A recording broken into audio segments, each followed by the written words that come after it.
Well, now, sugar. Some days I sit here in my old chair by the window, this creaky little rocker, with the afternoon sun slippin' in just so, and something catches on the edge of my memory, like a loose thread on an old sweater. This morning it was a song, believe it or not.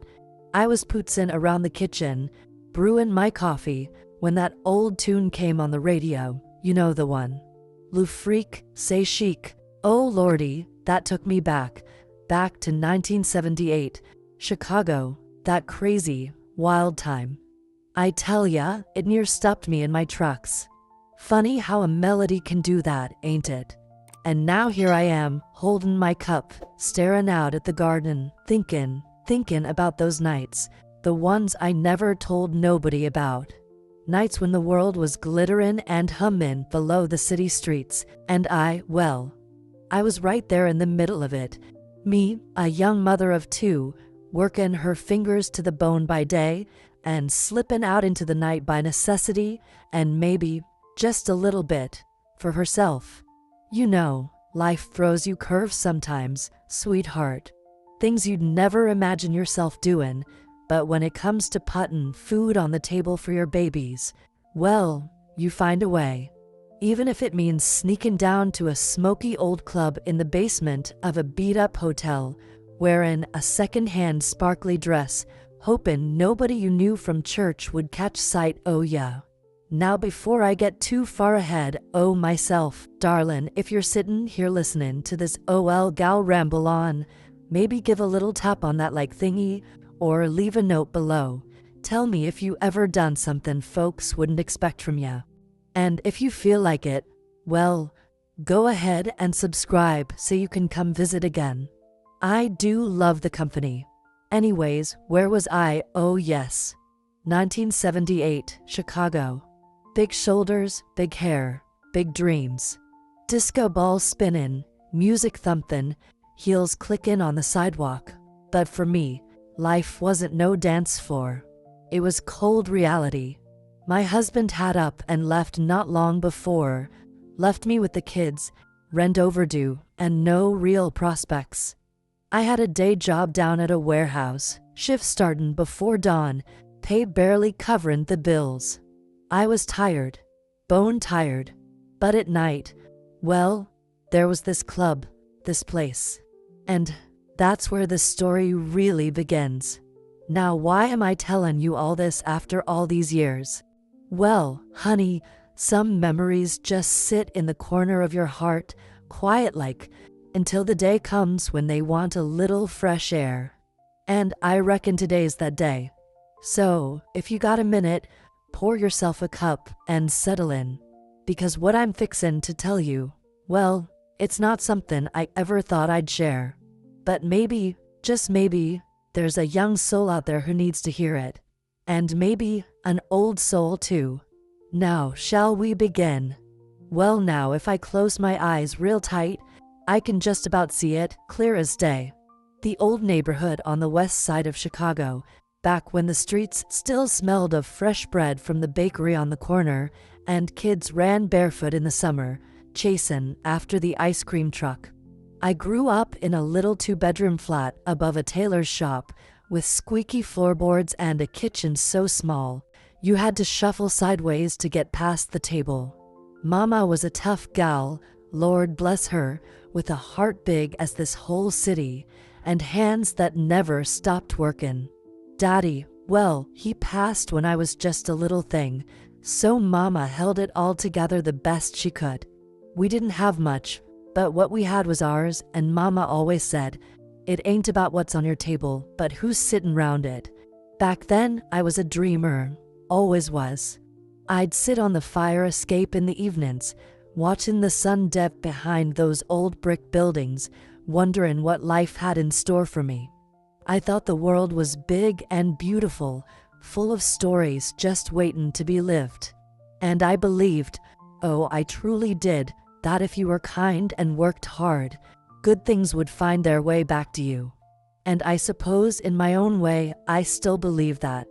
When I was 16, I met a boy, tall, with the brightest smile you ever saw. Before long, we were married, Just kids, really, thinking love alone would carry us through anything. And for a time, it did. We had our first little one by the time I was 20, and another not long after. Life got busy, full of diapers, late nights, and early mornings. We rented a small house on the south side, close enough to the train tracks that the dishes would rattle when the freights came through. My days were spent with the babies, and when they napped, I'd let myself dream a little, maybe about having a little shop of my own one day, or taking a trip out west, or dancing in a fancy dress in some sparkly place, just once. I thought those dreams were just that, dreams. But, you know, life has a way of spinning you round. Things changed. He changed. Before long, the love we started with wasn't enough to hold things together. One cold January morning, he packed a bag and was gone, left me with 2 little mouths to feed and not a dime to my name. I was 25, and suddenly that big, beautiful world felt mighty cold. But even then, sitting at the kitchen table with a cup of weak coffee and bills stacking up, I held on to one thing Mama always told me: baby girl, you got more grit in you than you know. And Lord, wasn't that the truth? I found work at a warehouse, sorting and packing, long hours on my feet. Not glamorous, but honest. I'd leave before the sun came up and get home just in time to tuck my babies in. And in those quiet moments, after the house had settled for the night, I'd find myself drifting back to that old fire escape, to those dreams I once had. Funny thing, though, dreams don't die. They just wait. And little did I know, soon enough, life was gonna take me somewhere I never expected. And that's how it all began. It was a gray Tuesday afternoon, late March, that kind of damp Chicago day where the wind sneaks right through your coat no matter how tight you pull it round you. I just finished my shift at the warehouse, hands sore, back atchin', feet dragging. I stopped by this little diner near the train station. Old, worn booths, smelled of burnt coffee and fried onions, the kind of place where nobody asked questions. I ordered my usual, a cup of coffee and a slice of day-old pie, trying to catch my breath before heading home to the kids. That's when she walked in. Her name was Dottie. Now, I didn't know her then, but the way she carried herself, you couldn't miss her. Tall, statuesque, fur-collared coat, even though it wasn't that cold, hair done up high like the ladies on those record covers. She slid into the booth behind me, ordered black coffee, and pulled out a little mirrored compact, powdering her nose with these slow, practiced motions like she had all the time in the world. Something about her caught my eye, and before I knew it, I was listening in on her conversation with the waitress.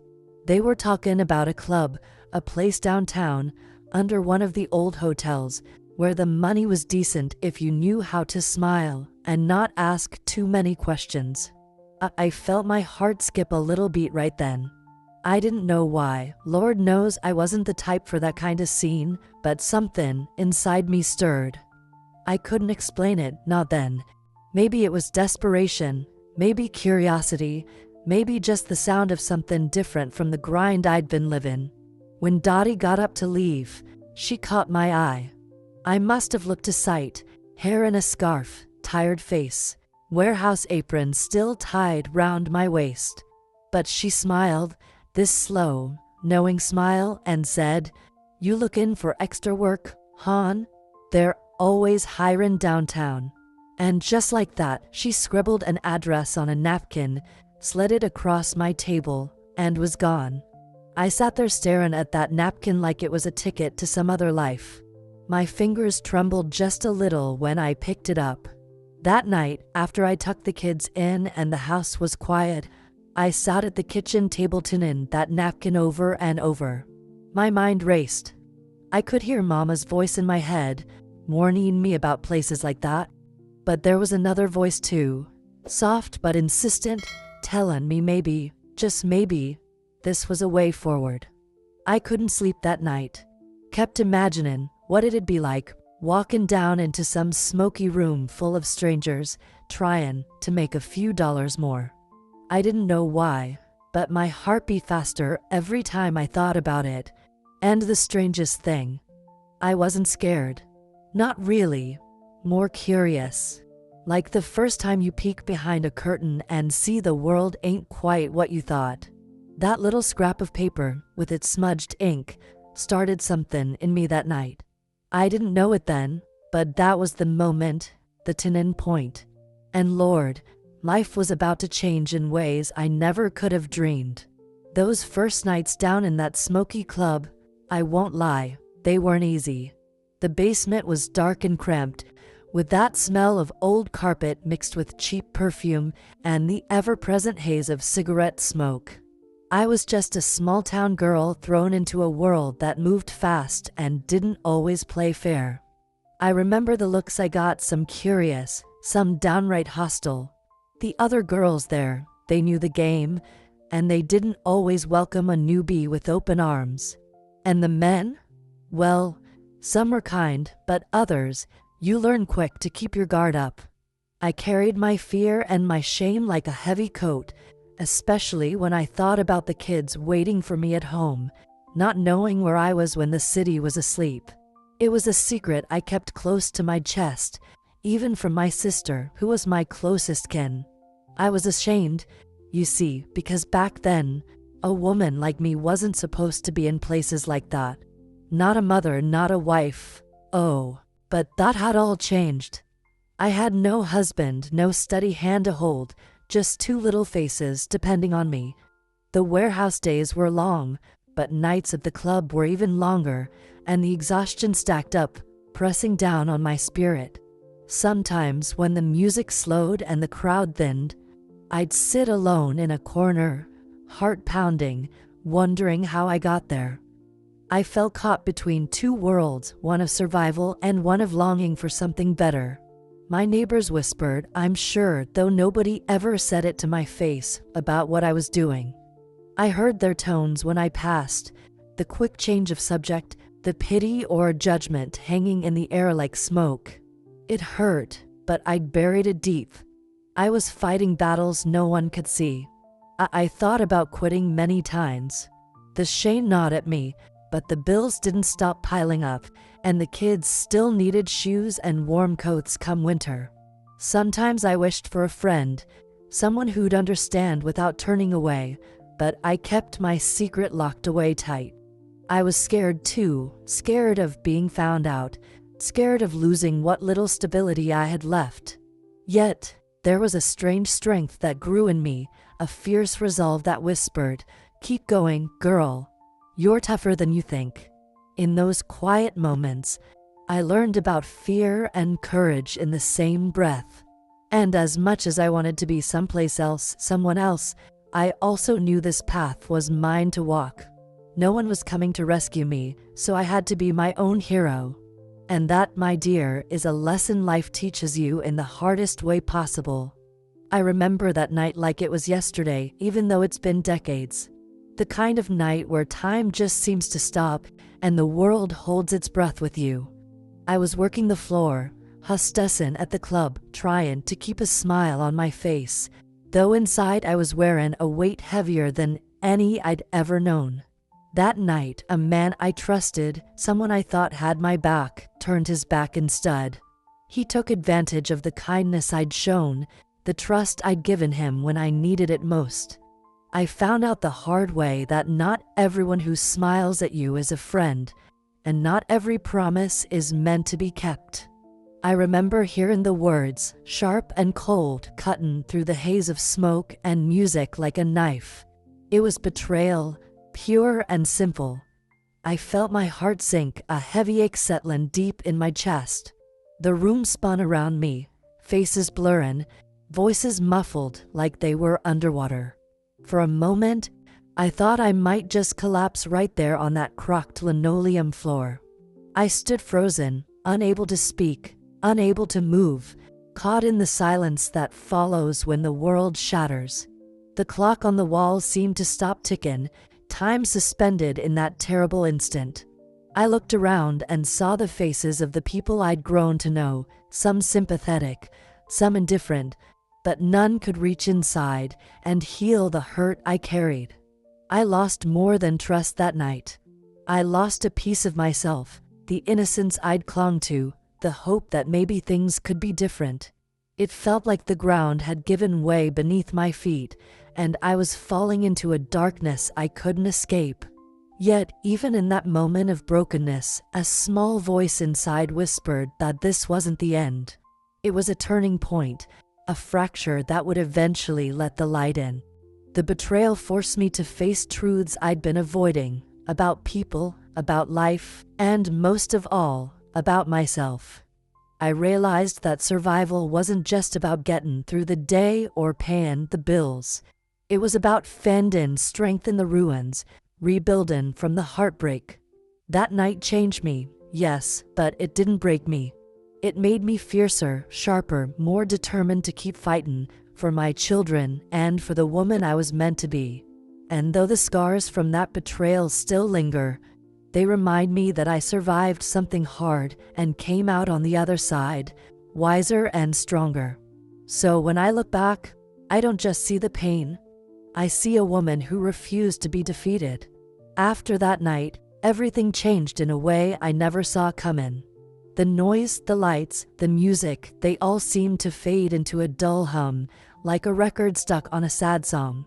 I went through the motions, sure enough, but inside I felt empty, like a shell left behind after the storm had passed. The club was no longer a place of escape or secret adventure. It became a reminder of everything I'd lost: trust, hope, and a part of my own self I wasn't sure I'd ever get back. I kept working, held tight to the routines that kept the bills paid and the children fed, but the fire that once burned bright in me had dimmed. I looked around at my little apartment, the walls worn and the paint chipped, and I realized I wasn't the same woman who had walked through those doors months ago, full of dreams and desperation. I was quieter now, more guarded. I didn't laugh as easily, and I didn't let folks get close like before. There was a loneliness that settled in deep, a kind of cold silence that swallowed whole the warmth I used to carry. The nights were the hardest, those long stretches when the house was still, and the weight of what I'd been through pressed down heavy on my chest. Sometimes I'd sit by the window with a cup of lukewarm tea, staring out at the city lights, and wonder if I'd ever feel whole again. I wrestled with my faith too. For years, I believed kindness would bring kindness back, that good people were everywhere if you just looked hard enough. But after the betrayal and the secrets, I wasn't so sure anymore. I questioned if the world was fair, or if maybe, just maybe, it was a place that demanded too high a price for those who dared to dream. Yet, even in that deep quiet, I found a strange kind of peace. Maybe it was acceptance, or just the slow healing that time brings. I began to understand that life wasn't about perfect endings or easy answers. It was about keeping on, even when you feel like you got nothing left. I still had my children, those little souls who gave me purpose when my own heart felt heavy and worn. They needed me, and that was enough. The world around me might have shifted, but I was still here, still standing. And maybe that was the real strength, the courage to face each new day, not as the woman I once was, but as someone who'd been broken and was still putting the pieces back together. Life had taken a toll, yes, but it hadn't taken everything. Not quite yet. Somewhere in the quiet that followed, when the world felt heavy and the nights were long, a small thing happened that shifted something deep inside me. It wasn't a grand miracle or a sudden stroke of luck, no ma'am. It was something simple, a kind word from a stranger, a smile that reached all the way to my heart when I least expected it. One chilly afternoon, I was at the corner store, buying some milk and bread, when an old man leaned on his cane nearby and told me, "You're stronger than you know, lady." At first, I thought he was just being polite, but those words stuck with me, like a seed planting itself quietly in the dirt. I started looking at my days a little differently. The same four walls didn't feel quite so confining, and the heavy cloak of worry seemed just a bit lighter. I found myself reaching out, helping a neighbor with her groceries, or sharing a laugh with the kids playing down the block. Those little moments, they began to stitch me back together in ways I didn't realize I needed. And with that, a new sense of purpose began to grow. It wasn't about grand plans or big changes overnight, but about taking small steps forward, steps toward hope, toward a life that could still hold joy. I started thinking about my dreams again, not the wild, faraway ones, but simple ones, maybe going back to school, taking a class, or learning a new skill. The idea of that scared me and excited me all at once, but I knew I had to try. My children, bless their hearts, were my constant reminder of why I couldn't give up. They deserved to see me fight, to see that even when life knocks you down, you get up and keep moving. I remember one night sitting at the kitchen table, the house quiet except for the soft hum of the streetlights outside, thinking to myself, maybe this is my second chance, not just for me, but for all of us. That flicker of hope, fragile as it was, began to light the way forward. It gave me a reason to wake up in the morning with a little more courage, a little more fire. And I want you to know, sweetheart, sometimes that's all it takes. The smallest spark can light up the darkest night. So here I am, still standing, still dreaming, ready to see what comes next. I want you to know, there came a moment when I had to look myself right in the mirror and say, enough. Enough of carrying the weight of all that pain, all those secrets, all the nights spent wondering if I'd ever be more than the sum of my mistakes and hardships. I realized that my past, as heavy and dark as it was, didn't have to define the rest of my days. It had shaped me, sure, but it wasn't the whole story. I remember the day like it was a breath of fresh air after a long winter. I was sitting on my porch, the sun setting low, painting the sky in soft shades of gold and pink, and I held in my hands a small wooden box filled with keepsakes from those years I thought I had to hide. Pictures, letters, even that sparkly dress I wore on my first night down in that club.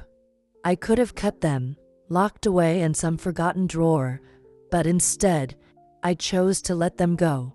One by one, I took them out, held each memory close for a moment, and then gently laid them down on the fire pit nearby.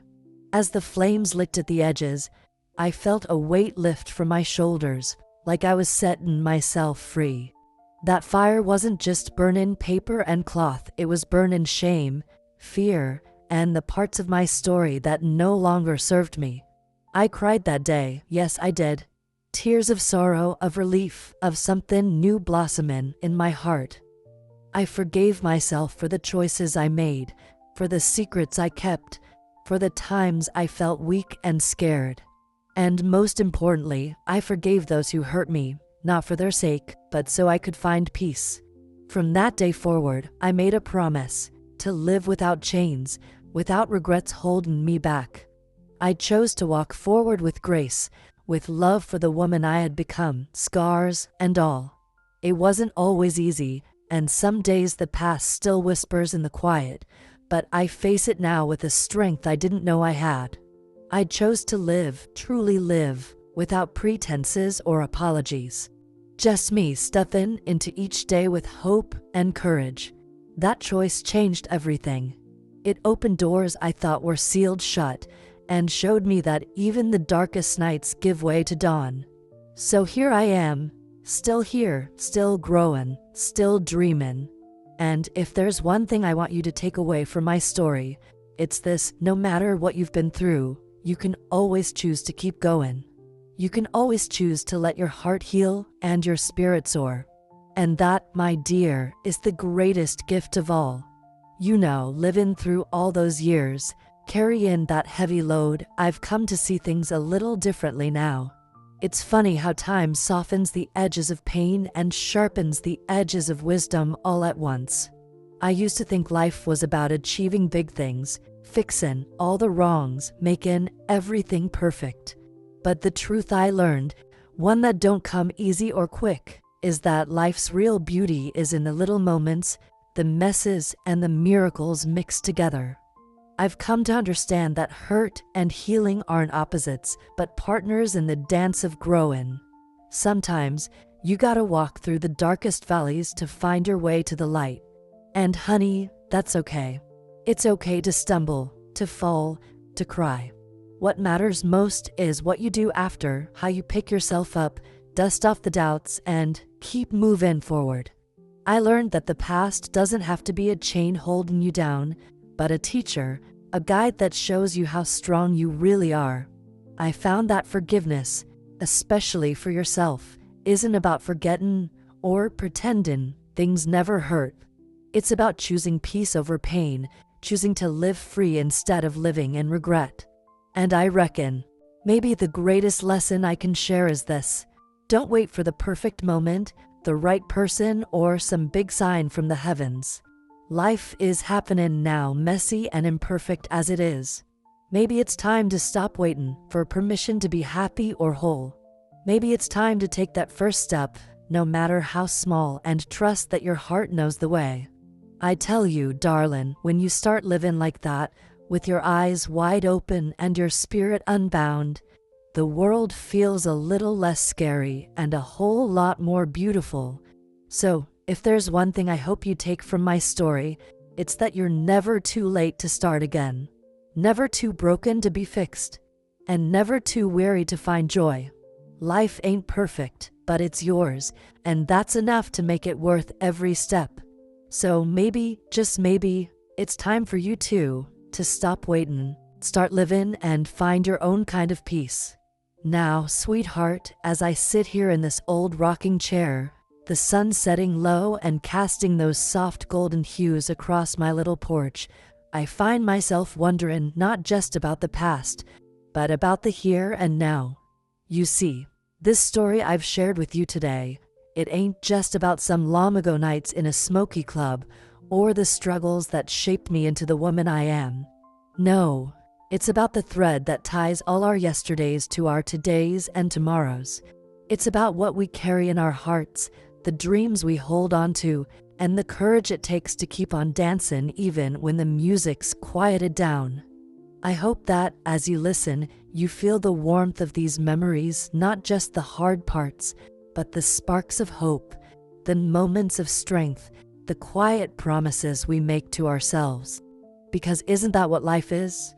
A mix of shadows and light, of losses and new beginnings, of endings that lead to fresh starts. And here's something I want to leave you with, a question that's been wandering around in my heart for a good long while now. Tell me, dear one, do you believe that true love ever really leaves? That it can circle back, like the seasons or the turning of a favorite song? Sometimes, in the hush of evening, I think maybe it does.